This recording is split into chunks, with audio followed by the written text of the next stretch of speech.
Billah, la haula wa la quwwata illa billah, amma ba'du. Hadratil mukarramun wal mukarramat, para asatid, para asatidah, wabil khusus jamaah yang hadir pada kesempatan ini, mudah-mudahan kita selalu mendapatkan ridha dan berkah Allah Subhanahu wa taala. Amin. Pertama, kita panjatkan puja dan puji syukur kehadirat Allah Subhanahu wa taala yang telah memberikan segala nikmatnya kepada kita yang terasa dan tidak terasa.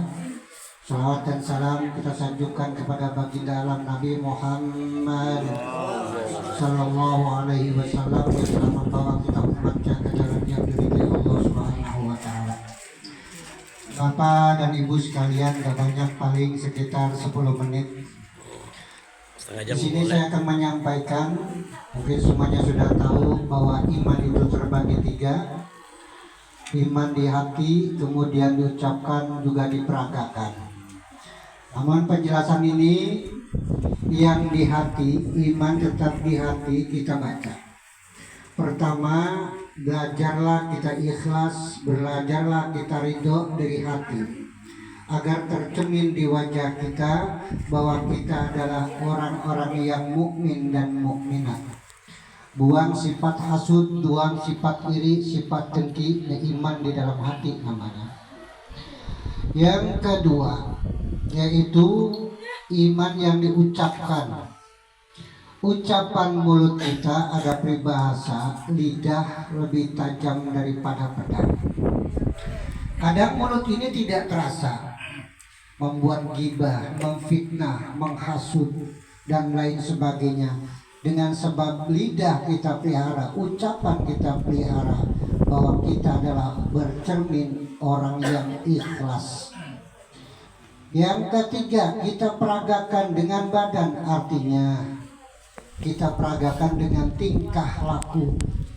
Bagaimana kelakuan kita, baik atau tidak, cerminkan kelakuan kita, langkah kita dengan baik. Insya Allah iman ini ada tertanam pada diri kita sendiri.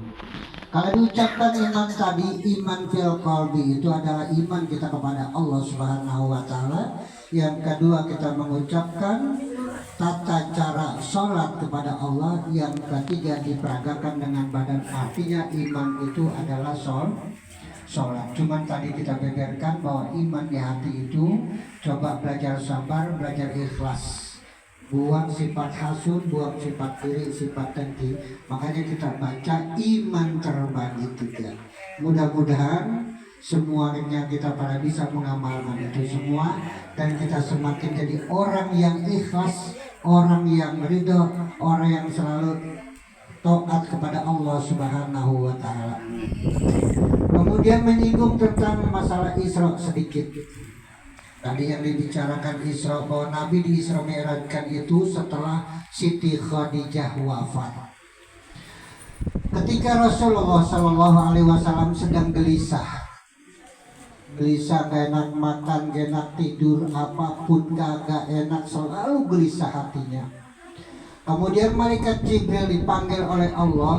Ya Jibril, coba tanyakan Muhammad kenapa hidupnya gelisah, padahal Allah tahu.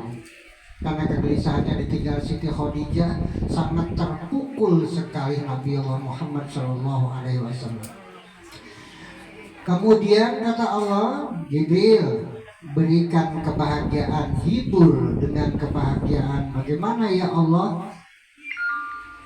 Ajak Muhammad diperjalankan tadi surat Al-Isra-nya. Subhanalladzi asra bi 'abdihi lailan minal masjidil haram. Kemudian dari Masjidil Haram Nabi Muhammad diajak berjalan ke Palestina, ke Masjidil Aqsa. Di situ Nabi Muhammad SAW ada beribu-ribu buruk di situ. Semuanya riang gembira, tertawa, bercanda, sedang gurau. Tapi ada satu buruk itu yang selalu menangis, sudah puluhan tahun nangis. Ditanya oleh malaikat Jibril, wahai buruk, kenapa yang lain tertawa, yang lain bercanda, kamu selalu menangis? Wahai Jibril, di jidatku ini tertera nama Muhammad, siapakah orangnya? Aku sudah merindukan, aku sudah sangat merindukannya Jibril, mana orangnya? Siapa gerangan mulia orangnya ini? Ketika Nabi Muhammad datang ke situ, wahai Buraq, inilah Muhammad yang kau rindukan, inilah Muhammad yang engkau inginkan, inilah Muhammad yang engkau Arab bahasa kita mah.